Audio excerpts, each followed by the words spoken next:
我前两天看纪录片，看着一个给老佛爷吃的菜，相传老人家晚年牙口不太好，吃不了肉，完还干着急。他吃不着肉，御厨也着急呀，就琢磨把肉给他塞到六豆芽里，于是就有了这一道银牙酿肉。但因为制作难度很大，所以选角也很严格。我们按照流传的标准，用4个多小时，在将近1万根豆芽里才勉强选出572根，然后要想招把这些豆芽掏空了，再往里塞肉。就这会儿，我一度怀疑过，这真是一道宫廷菜吗？这不纯变态吗？后来掏这500多根豆芽，算彻底给我们掏哭了，就跟张飞绣花似的，有劲儿根本使不出来，而且没有任何好办法，就只能用缝衣服的针一点一点顶出来。最崩溃的是，眼看就要顶穿了，结果在最后1/3的时候给顶漏了。问题这还是个大概率事件，我中间还试过针灸针，但是没等给豆芽扎穿呢，先给手指头扎穿了。这活干得太暴躁了，这也就家里是个露台，这要是个天台，明天早上吃晚饭都得少俩。我们干了7个小时，那500多根只穿成功了264根，然后就要往里塞肉了。但没寻思干这么慢呢，那肉在冰箱放都快2天了。然后我们人脉有限，实在是没有当过公公的朋友，就准备了3种肉，寻总有一种能跟老佛爷对上。但是这一步比上一步还变态，往里塞火腿，差点没给我眼珠塞瞎了。肉泥可以用针线或者注热器，但是依然有被捅破的风险。到最后那1万根豆芽就穿成功了76根，做了20个小时，痔疮都快犯了，结果就整出3个1来，一天1宿就干出1口，我吐了我。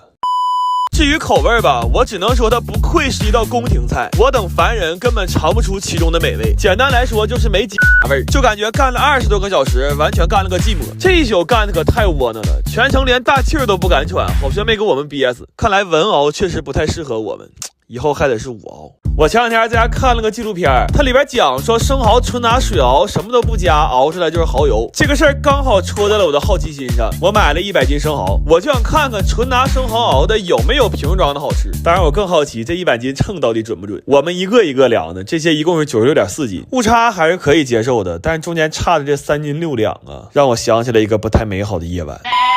完给这些生蚝刷得干干净净的，刷完他俩再互刷一下子，就准备开生蚝了。开生蚝可要了命了，我没寻思这玩意儿这么难呢。这点生蚝一共开了5、6个小时，中间还开直播求助了一下网友。在众多网友的指导和鼓励之下，我们发现了一个问题，就是不是生蚝太难开了，是我们太笨了。然后求助了一个能来的朋友，奈何一个好人也带不动3个废物，我就又抓了一个壮丁。可能是他们这个年龄段需要总吃生蚝吧，他俩叮咣一顿砸，不用1个小时就全干完了。后来我们总结了一下，开生蚝只需要把握3点，就是放开轮，别怕霍霍，不要在自己家开。生蚝肉要好好给它洗一洗，这些一共是不到12斤，加水熬上呢，就算是开始做蚝油了。我仨可算能歇会儿。看了一眼我的蚝油，熬的这个色儿有点像王致和，焦虑焦虑的，搞得我也很焦虑。后来我确认了一下，这么熬不会中毒，我就接着熬了。这个过程就是一直搅拌一直熬，我后来都站着睡着了。我觉得这不是拿水熬蚝油，这是拿命熬啊。后来熬到了早上5点，终于熬出了这么一碗古法蚝油。然后我翻了好多酱做蚝油的博主，发现他们到今天还在更新，这让我稍微坚定了一些，就是这玩意儿真的能吃。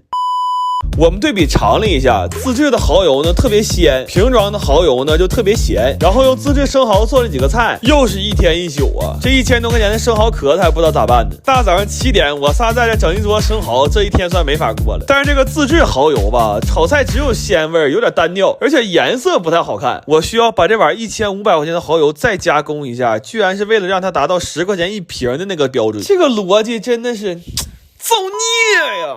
我最近发现个商机，那超市动辄几十上百一瓶的椰子油，居然在家用老椰就能做。老椰子多便宜啊，200块钱能买30个。今天要把这事儿整明白了，那下半辈不掏上了吗？但是老椰子椰汁儿不太好喝，我还不舍得扔，就先把水取下来，留着看看玩意儿能干啥。然后找个不讨厌的地方把椰子壳摔了。后来取椰子肉可遭了大罪了，这点活从天亮干到天黑，一个整块的都取不出来，就感觉别人买的老椰子都是来报恩的，我买的都是来讨债的。问题这才第2步啊，我们就已经快缺氧了。我当时满脑就想起一句话：先帝创业未半，而中道崩殂。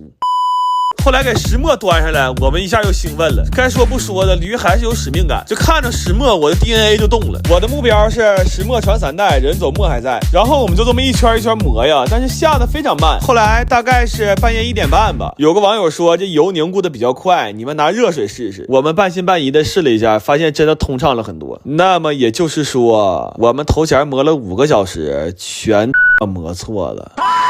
得亏当时直播了呀，我决定配个手机，以后专门直播用。这肉呢，一共是磨出这么些汁儿，先磨出来的已经凝结出很多油了。我一看就这个成色，过了这一宿我不是发了吗？还筛出2盆椰蓉，但我现在已经看不上这点玩意儿了。等天亮找裁缝给我买风筝枕头送去。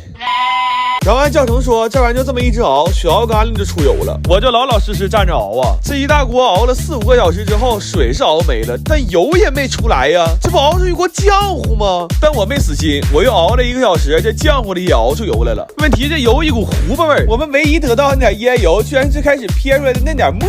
也就是说，30个椰子，4个大小伙子，24小时就熬出来1碗底椰子油，而且最后居然熬了6个小时水。那我算完这账，这几个老嫂当场乳腺增生了，哥们儿。我最近发现，只用大米和水居然能做出来米线，这事儿我太想试试了。我从来也没吃过不放胶的米线呢。主要是我看了一个教程，它写的也不太难。它的原理呢是先想办法把馅米变成粘米粉，后面就跟做手擀面差不多了。我一看这个我行啊，但是奈何它人生无常啊。我们干了20个小时，但其实就干出来仨事儿。拉磨，冰了几瓶元气夏日限定的海盐水果，做米线失败。我后来半夜时候非常暴躁，因为之前不管做的好吃难吃，它起码有口吃的。你等今天这个，我们即将迎来的却是一锅热气腾腾的大米汤。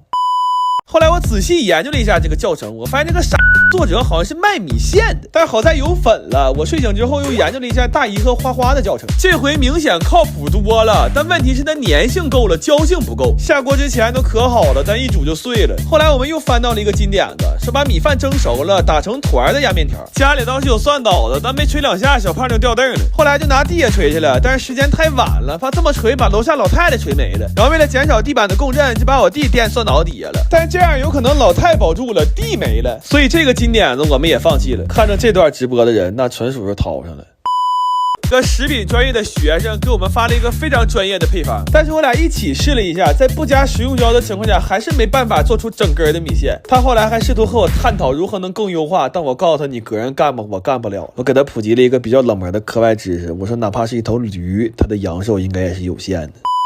做了2天2夜，我们到底还是没能只用大米和水做出一份米线。第3天上午，我们把这2天失败的米线都打扫了，做了3天2宿，做出一锅骨汤大米粥配肉酱。那赶小胖讲话了，我们本来是想做全网最真实的美食博主，但现在最多算是个最真实博主，我们做不出美食来了。我前2天买了几个可可果，寻思要到520了，在家做点巧克力。这可可豆发酵可太费事了，不能冷着，不能热着，完了市场还得给它通风。我一天得给它换2次热水袋和热贴。我心说这哪是发酵可可豆啊，这不他妈伺候月子呢吗？这点东西一共发酵了18天，完一打开那味儿，差点没给我爷俩送走了。我当时都想给这点玩意儿扔了，但转念一想，毕竟干了18天了。咱说心里话，就我们这强度，驴的一生能有几个18天的？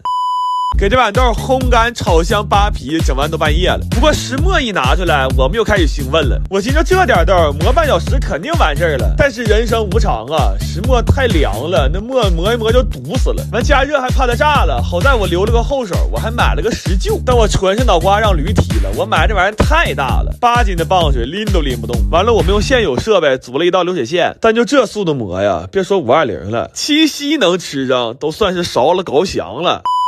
后来我们开了个闭门会，史称513会议。在会上我们认定井里走的河里走不了，就赶紧给那石磨加热了。你说我也纳闷，怎么这家做个巧克力还跟生死挂钩了呢？不过石磨加热之后再磨就很顺滑了，但怕磨凉，屋里一直保持35度以上。后来那点可可豆一共就磨出来这一碗巧克力酱，这还说天亮之前能完事儿呢。等磨完了，楼下做核酸都来了。这个巧克力脱模了还是挺漂亮的，但吃之前我算了算账，买可可果花了320，相当于100块钱一板巧克力。我长这么大也没吃过这么贵的巧克力呀，而且是用了20天0一夜，冒着被炸的风险做出来的纯手工巧克力呀。然后我们就怕它苦啊，熬的时候还加了1管炼乳。后来尝了一口，我气啊呀，那叫一个干难吃啊！我们甚至吃的时候还蘸了点炼乳，那都不行啊，那嚼一口就跟吃了一嘴中药渣子似的呀。就这么说吧，我后来喝了一瓶黄振龙，都喝出可乐味来了。